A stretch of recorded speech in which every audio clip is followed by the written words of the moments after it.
Sum up करना चाहूँगा और क्लोजिंग कमेंट आपसे, उत्तर प्रदेश की राजनीति को जो हम देख रहे हैं, इस राजनीति को आप किस दिशा में जाते हुए देख रहे हैं, जहां पर अयोध्या एक बहुत बड़ा मसला सामने लाने की कोशिश, उसके बीच काशी कॉरिडोर की बात, मथुरा अभी बाकी की बात, सब अपने अपने अंदाज में, और इसके बीच अलीगढ़ में अब धर्म संसद भी होने वाली है। राजीव जी, मैं शुरू करूंगा अमित शाह जी को लेकर के जी, कि बहन जी की अभी ठंड नहीं उड़ी है। फिर उसके बाद बहन जी अचानक बुआ हो जाती हैं उनके उसी भाषण में, 1 सेकेंड के अंतराल पर। रिश्तों की समझ है ये, बहन जी फिर बुआ जी, फिर एक और बहन जी की चर्चा, फिर बहन बबुआ और बुआ। ठंड उड़ नहीं रही है अभी तक, वो निकल नहीं रही हैं। देखिए, चुनावी गर्मी सरगर्मी की बातें तो हम लोग लगातार कर ही रहे थे, लेकिन जो वाकई ठंड दिख रही थी वो अमित शाह जी के ऊपर दिखाई दे रही थी। देख नहीं रहे थे आप मुरादाबाद में किस तरह से कांपते हुए, मुरादाबाद भी नहीं बोल पा रहे थे वो। मुरादाबाद बोलने के चक्कर में वो कितनी बम बम बम बम बम। और दुर्भाग्य की बात है कि हमको आज अमित शाह जी से उनका भाषण सुनना पड़ रहा है, उस पर कमेंट करना पड़ा। हमने अटल बिहारी को सुना है, अटल बिहारी वाजपेयी को सुना है, हमने लाल कृष्ण आडवाणी, मुरली मनोहर जोशी जैसे लोगों को सुना है। अब अमित शाह जी अगर हमको रामायण के बारे में, राम मंदिर के बारे में अगर ज्ञान देंगे तो इससे बड़े हमारे जीवन का दुर्भाग्य और क्या हो सकता है। अब वो कह रहे हैं कि साहब वो अखिलेश भी चाहेंगे तो अयोध्या में राम मंदिर का निर्माण नहीं रुकेगा। अरे भाई, अखिलेश ने या मायावती ने या किसी ने भी कब कहा कि अयोध्या में राम मंदिर का निर्माण नहीं होना चाहिए? अब तो सही बात है कि आज तो अगर अमित शाह जी और नरेंद्र मोदी जी चाहेंगे तो भी नहीं रुकेगा, क्योंकि ये सुप्रीम कोर्ट के फैसले पे हो रहा है, सुप्रीम कोर्ट के फैसले में है।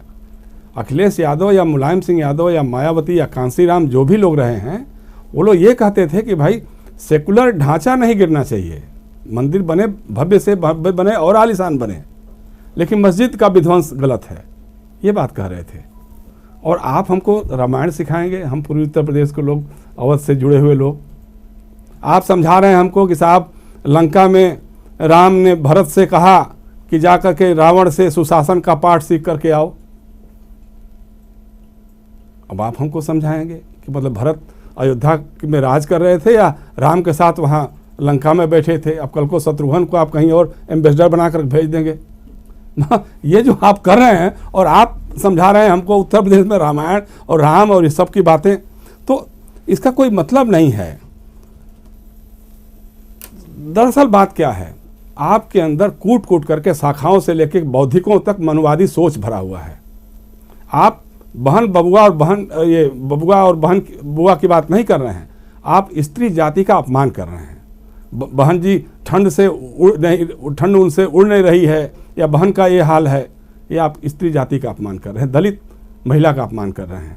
और आपके मुख्यमंत्री ने, मत भूलिए, इसी योगी आदित्यनाथ ने मुख्यमंत्री बनने के बाद मुख्यमंत्री निवास को गंगा जल से धुलवाया था।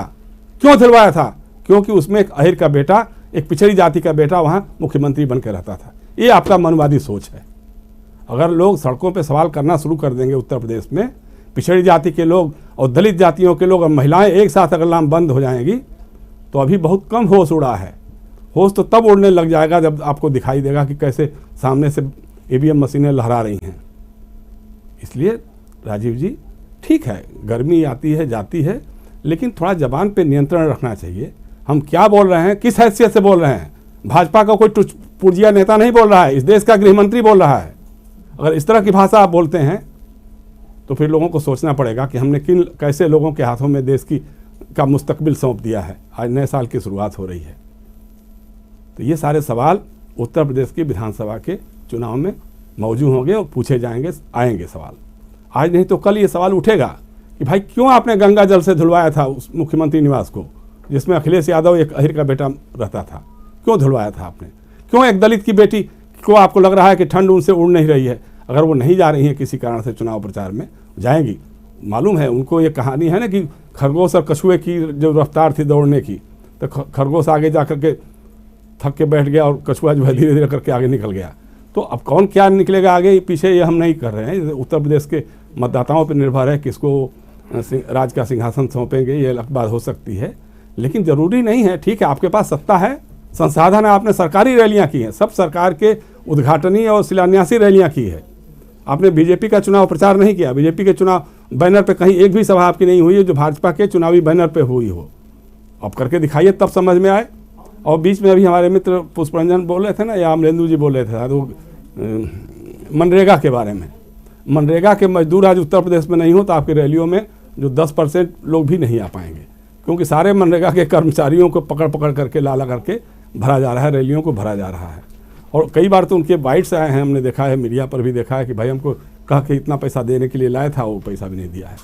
तो ये सारी बातें हैं। मुख्य बात यह है कि चूंकि 4.25 साल में योगी आदित्यनाथ की सरकार ने ऐसा कुछ भी नहीं किया उत्तर प्रदेश में जिसको दिखा करके वो वोट मांग सकें किसानों से, मजदूरों से, युवाओं से, महिलाओं से।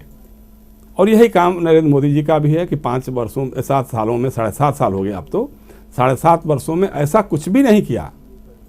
कहा बहुत सारी बातें, ऐसी जुमले, ऐसे शब्दों का जोड़ तोड़ करके भाषण बोले हैं, सब कुछ किया है, लेकिन जो दिखाई दे कि नौजवानों को रोजगार मिल रहा, आपने जो अभी आंकड़े पेश किए कि भाई अगर 80 करोड़ लोगों को खाद्यान्न, मुफ्त के खाद्यान्न की आवश्यकता पड़ रही है, इसका मतलब कि वो गरीबी रेखा के नीचे हैं। और जो किसान सम्मान निधि की बात, हमको याद है कि सोनभद्र जिले में एक विधायक या मंत्री जी थे, उन्होंने फेसबुक पर लिखा था कि हमारे पिताजी को किसान सम्मान निधि की पहली रकम मिल गई, पहली किस्त मिल गई है। अब विधायक के पिताजी अगर इस हालत में हैं कि उनको भी किसान सम्मान निधि की आवश्यकता पड़े, 600 रुपये या 500 रुपये की किस्त की ज़रूरत पड़ रही है, तो आप सोच सकते हैं उत्तर प्रदेश का विकास कैसे हुआ है। आप सोच सकते हैं कि फिरोजाबाद की महिला जो बार बार मेरे दिमाग में कौंध रही है, घूम रही है, जिसके पास प्रियंका गांधी गई थी, जब वो महिला कह रही थी कि हमको 3 रुपये चूड़ी बनाने का मिलता है और 15 से 20 तोड़ा, मतलब जो जोड़ा बनाती है वो जिस ढंग से, तो 60 रुपये करीब एक दिन का मिलता होगा। 1800 रुपये अधिकतम, मतलब 1500 से लेकर 1800 रुपये पर महीने, प्रति महीने की उसकी आमदनी हो रही है। उसी में से उसको 1000 रुपये का गैस सिलेंडर भी भरवाना पड़ रहा है। वो महिला कैसे रह रही होगी? इन बातों का आपके पास कोई जवाब नहीं है, योगी जी, न मोदी जी, न अमित शाह जी। अगर इन सवालों पे आप जवाब दीजिए, इन सवालों पे आप बात करिए लोगों से और बताइए कि हमने इन महिलाओं के लिए क्या किया है, तो कुछ और बात होगी। लेकिन आप कभी किसी महिला की ठंड आप देखेंगे कि ठंड उड़ रही है कि जा रही है कि बैठ रही है, और कभी देखेंगे कि बबुआ क्या कर रहा है। अब 300 यूनिट फ्री देने की बात करके अखिलेश यादव ने एक तरह से चुनाव को अपने हाथ में कर लिया है। आज की तारीख में वो उन्होंने ले लिया है, लीड ले लिया है। अब उसके बाद आप छटपटाते रहिए, करते रहिए, आपके होश गायब ही रहेंगे। जी राजीव जी, होश उड़ रहे हैं किसके?